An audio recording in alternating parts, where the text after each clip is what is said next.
Hello dear, कैसे हैं आप सब। तो डियर, आज के क्लास में हम लोग क्लास 7 का चैप्टर 3 रेशो से वस्त्र तक, ठीक है, इसी को कंटिन्यू करने वाले हैं। इसका फर्स्ट पार्ट हो चुका है, सेकंड पार्ट जो है आज हम लोग कंटिन्यू करेंगे। तो फर्स्ट पार्ट का लिंक जो है आपको डिस्क्रिप्शन बॉक्स में मिल जाएगा। तो फर्स्ट पार्ट में हम लोग डिस्कस किए थे यहाँ तक कि रेशो को उनमें संसाधित करना, उसका क्या क्या स्टेप होता है, जिसमें हम लोग देखे थे कि 6 स्टेप होता है। सबसे पहले हम लोग क्या देखे थे कि भेड़ के बालों को जो रहता है उसकी त्वचा से हम लोग अलग करते हैं, जिसको हम लोग ऊन की कटाई कहते हैं। फिर उसके बाद क्या होता है, तो उसके बाद दूसरे स्टेप में हम लोग क्या करते हैं कि उसको टंकियों में डालकर उसको अच्छी तरह से धोते हैं, ठीक है। दूसरा काम जो रहता है धोने का रहता है, और जिसको हम लोग अभिमार्जन कहते हैं, ठीक है। और तीसरा काम जो रहता है अभिमार्जन के बाद हम लोग छटाई करते हैं। इसमें रेमिल अथवा जो रोएदार बाल को जो रहते हैं हम लोग कारखाना में भेज देते हैं, और विभिन्न गठन वाले बालों को जो है छाटा या पृथक किया जाता है, ठीक है। तो और चौथा चरण में क्या होता है, बालों में से छोटे छोटे और कोमल और जो फुला फुला रेशों का झाट रहता है ना, उसको हम लोग क्या कहते हैं, जो बड़ कहलाते हैं। वो क्या कहलाते हैं, याद रखिएगा, बड़ कहलाते हैं, ठीक है। इसको छाट लिया जाता है। कभी कभी हम लोग ऊन में भी देखेंगे, आप देखे होंगे अपने स्वेटर पे, वो एक छोटे छोटे जो रहते हैं वो ऊन छोटा छोटा वो जो है आपका जमा हो जाता है, उसको हम लोग क्या कहते हैं, बड़ कहते हैं, ठीक है। तो तीसरा चौथा स्टेप में ये हो रहा। पांचवें स्टेप में क्या होता है कि जो रेशों के विभिन्न रंग रेशा जो रहता है ना, वो आपका या तो काली कलर का रहता है, या तो भूरा, या तो सफ़ेद कलर का रहता है, ठीक है। तो इसको अलग अलग जो है कलर में हम लोग क्या करते हैं, रंगते हैं। तो ये पांचवें स्टेप में होता है। छठा स्टेप में क्या होता है, फिर से उसको हम लोग सुलझाते हैं, सीधा करते हैं, फिर उसको लपेट कर क्या बनाते हैं, गोला बनाते हैं। तो ये 6 स्टेप था, ठीक है। तो आज के क्लास में हम लोग डिस्कस करने वाले हैं आपका रेशम, ठीक है। तो चलिए स्टार्ट करते हैं रेशम। तो देखिए, रेशम जिसको हम लोग सिल्क कहते हैं, इसको भी, ये भी जो है ना एक तरह का जानतो रेशे है, ठीक है, जानतो रेशे। तो रेशम जो रहता है, रेशम किससे मिलता है, तो रेशम की कीटों से मिलता है। और इस, ठीक, याद रखिएगा किसको, रेशम की कीटों में। कीटों को पालना रेशम कीट पालन कहलाता है। अगर हम लोग रेशम के कीट को पाल रहे हैं तो इसको क्या कहते हैं, हम लोग रेशम कीट पालन कहते हैं, जिसको इंग्लिश में हम लोग बोले तो सेरीकल्चर कहते हैं। अगर हम इसके बारे में जानना चाहें तो अपने मम्मी और दादा दादी से ये देख सकते हैं कि रेशम की साड़ी के बारे में।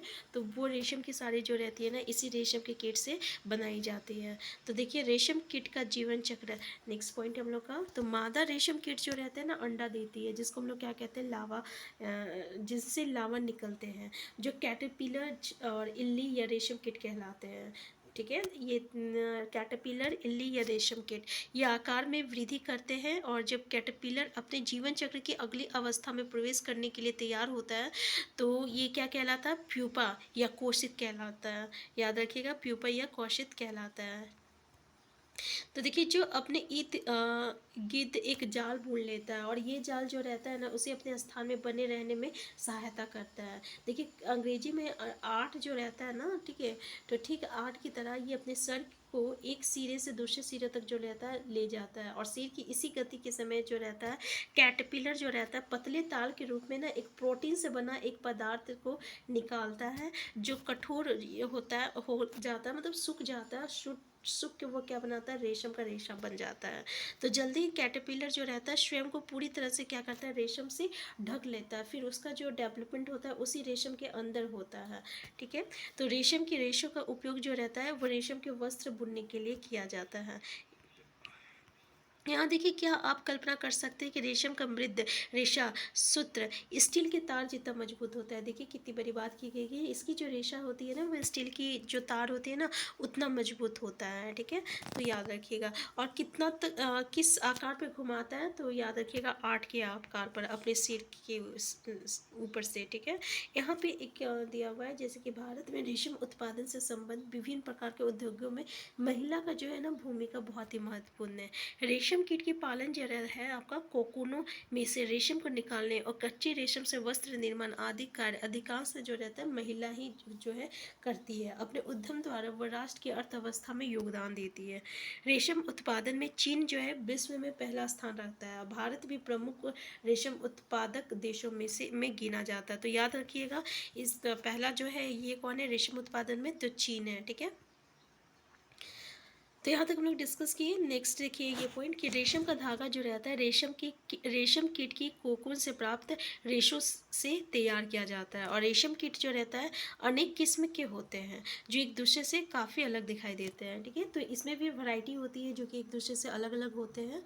जैसे कि देखिए यहाँ पे उनसे प्राप्त होने वाले रेशम का धागा गठन अर्थात रुक्षता, चिकनाहट, चमक आदि में भी भिन्नता होती है। इसका मतलब रेशम के कीट भी जो रहता है अलग अलग होता है, और उससे जो आपका धागा रहता है ना उसमें भी भिन्नता दिखाई दे पड़ती है। जैसे कि उसकी चमक में, उसकी चिकनाहट में, ठीक है। इस तरीके से हम लोग देख सकते हैं रेशम के धागे में भी हम लोगों को जो है भिन्नता दिखाई देती है। ठीक वैसे ही जैसे कि हम लोग भेड़ की ऊन निकाल रहे थे ना, तो भेड़ की ऊन में से भी किस तरीके से कोई भेड़ जो रहता है उसका बाल जो रहता है काफ़ी मुलायम रहता है, तो उससे मुलायम मुलायम ऊन निकलता है। ठीक वैसे ही यहाँ भी जो है रेशम के कीट से जो आपका रेशा निकलता है उसमें भी भिन्नता दिखाई देती है, ठीक है। तो अतः टसर रेशम, मूंगा रेशम, देखिए ये प्रकार है। टसर रेशम, मूंगा रेशम, कोशा रेशम तथा अन्य प्रकार के विभिन्न रेशम जो रहता है किस्म की रेशम कीटों द्वारा काते गए कोकुने से प्राप्त किए जाते हैं। सबसे सामान्य रेशम कीट जो है वो सहतूत रेशम कीट है, याद रखिएगा सहतूत। और इस कीट के कोकून से प्राप्त होने वाला रेशम जो रहता है फाइबर मृद, चमकदार और लचीला होता है। कैसा होता है? सबसे जो कॉमन है वो आपका सहतूत सामान्य जो रेशम है वो है सहतूत रेशम कीट। और इससे जो आपका फाइबर मिलता है ना वो चमकदार और लचीला होता है तथा इससे सुंदर रंग, और इसलिए और इसको क्या कहते हैं हम लोग, सुंदर रंग में रंग देते हैं। रेशम कीट पालन अथवा रेशम कीटों का संवर्धन भारत का जो है एक प्राचीन व्यवसाय है। भारत व्यावसायिक स्तर पर बहुत अधिक रेशम का उत्पादन करता है, ठीक है, क्लियर है।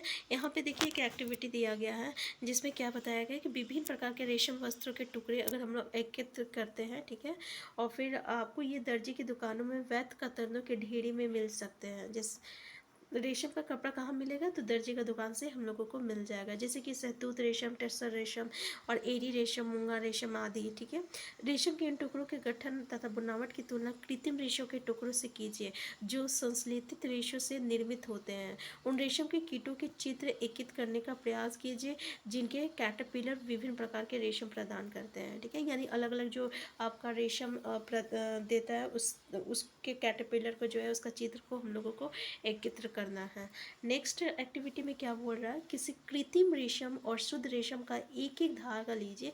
कृत्रिम मतलब जो कि आपका मैन मेड है, ठीक है, और जो शुद्ध रेशम जो कि आपका नेचुरल है, तो उसका एक एक धागा लेना है। फिर इन धागों को सावधानी से हम लोग जलाएंगे।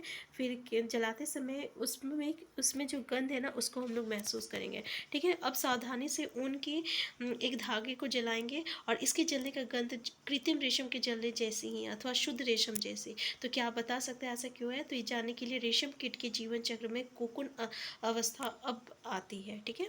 तो यहाँ पे हम लोग कोकून अवस्था के बारे में पढ़ेंगे। जैसे कि इस एक्टिविटी में बताया गया है कि रेशम कीट के जीवन चक्र की विभिन्न अवस्थाओं के चित्र काट लीजिए और प्रत्येक को गत्ते अथवा चार्ट पेपर पर अलग अलग चिपकाइए। मतलब इसका जो अलग अलग स्टेप होता है ना उस स्टेप को क्या करते हैं हम लोगों को पेपर में चिपकाना है।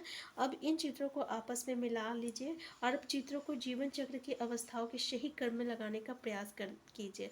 मतलब इसका जो जीवन का क्रम है, जैसे कि छोटे बच्चे होते हैं, फिर थोड़े बड़े होते हैं, फिर थोड़े बड़े होते हैं, तो ये जो इनका जीवन चक्र है ना उसी तरीके से इनको भी हम लोगों को क्या करना है, आपस में सही क्रम में लगाना है। जो कोई भी इसको पहले करेगा वो क्या कहलाएगा, विजेता कहलाएगा, ठीक है।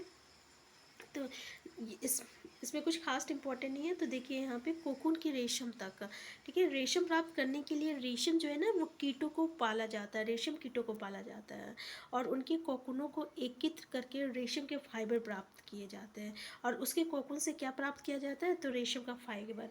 तो रेशम कीट पालन, कोई मादा रेशम कीट एक बार में कितना अंडा देता है? तो सैकड़ों अंडा देता है, याद रखेगा। और अंडे को सावधानी से कपड़े की पट्टियों तथा कागज पर हम लोग क्या करेंगे, मतलब कि जमा करके रखेंगे। फिर उसको हम लोग क्या करते हैं, जो आपका रेशम का कीट पालता है ना उसको बेच देते हैं। तो ये पालक और किसान जो रहता है अंडे को स्वास्थ्य स्थिति यानी उसके स्वास्थ्य के अनुसार, उसके हैबिटेट के अनुसार उसको क्या करता है, रखता है। उसी के तापमान में जितना उसको ज़रूरत है। अंडों को उपयुक्त ताप तक गर्म रखा जाता है, जिससे अंडा में से लावा जो है निकल रहा है। और ये तब किया जाता है जब शहतूत, देखिए कब किया जाता है, यानी अंडा में से लावा कब निकलता है, तो जब शहतूत का नई पत्ता निकलता है ना, तब होता है ऐसा।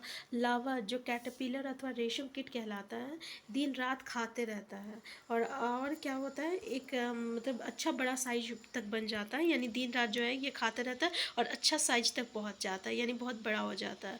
कीटों को शहतूत की ताज़ी कट्टी पत्तियों के साथ बाँस की स्वच्छ ट्रे में रखा जाता है। तो देखिए शहतूत की जो पत्ता होता है ना, उसके साथ किस में रखते हैं हम लोग, जो बाँस जो रहता है ना, उसमें रखा जाता है।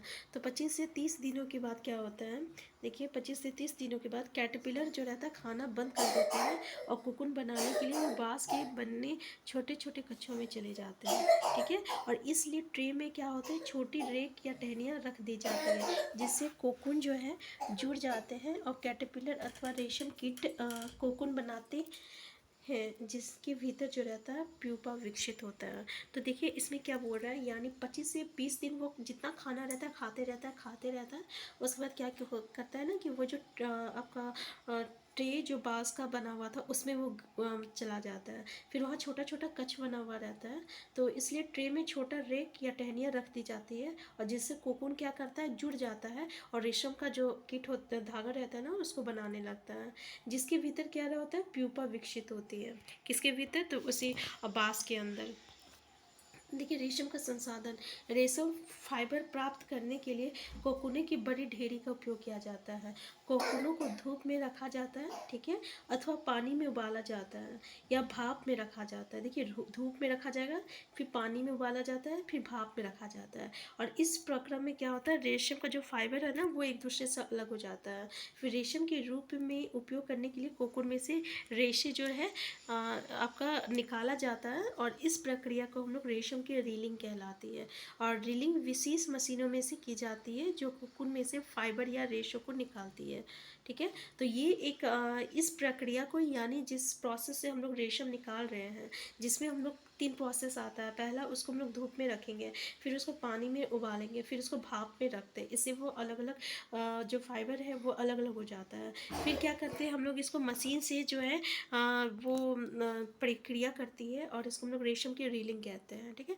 तो रीलिंग विशेष मशीनों में से की जाती है, जो कोकून में से फाइबर या रेशों को निकालती है। फिर रेशम के फाइबरों को ही जो है कताई की जाती है, जिनसे रेशम के धागे जो है प्राप्त होते हैं। तो बुनकर द्वारा रेशम की इन्हीं धागों से वस्त्र जो है बुने जाते हैं, ठीक है। तो यहाँ पे देखें कि हम लोग रेशम की कैसा पालन कर रहे हैं। यहाँ पे हम लोग रेशम की खोज के बारे में देखते हैं, ठीक है। तो रेशम का खोज अर्थात जो है अभी तक पता नहीं है, लेकिन एक प्राचीन चीनी किंवदंती के अनुसार जो है, सम्राट हुआंग टी साम्राज्ञी सी लुंग ची, ठीक है, जब अपने बगीचे में उगने वाले शहतूत के वृक्षों के पत्ते को क्षतिग्रस्त होते हुए देखे, तो इसका कारण पता यानी पूछने लगे कि ऐसा क्यों हुआ।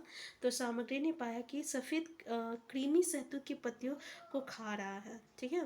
तो उन्होंने ये देखा कि वो जो कृमि जो है अपने इर्द गिर्द जो है एक चमकदार कोकून को छोड़ देता है। तो सहयोग से ये कोकून जो है ना, उसके चाय का प्याला में गिर गया था, और कोकून में से जो है नाजुक जो है धागों का गुच्छा जो है अलग अलग होने लगा। तो रेशम उद्योग चीन में आरंभ हुआ, और सैकड़ों वर्षों तक इससे कड़ी पहरेदारी में जो है गुप्त रखा गया था। फिर बाद में यात्रियों और जो व्यापारी लोग आए थे, वो क्या किए, रेशम को अन्य देशों में भी प्रचलित किए, और जिस मार्ग से उन्होंने यात्रा की थी उसको हम लोग क्या कहते हैं, सिल्क रूट कहते हैं, ठीक है। तो देखिए सिल्क रूट, यहाँ पे रेशम से रिलेटेड जितना पॉइंट था हम लोग डिस्कस कर चुके हैं, एक एक लाइन को। नेक्स्ट क्लास में हम लोग नेक्स्ट चैप्टर को डिस्कस करेंगे। हम फिर मिलते हैं, तब तक के लिए आप स्वस्थ रहिए, खुश रहिए, अपना ख्याल रखिए। Thank you.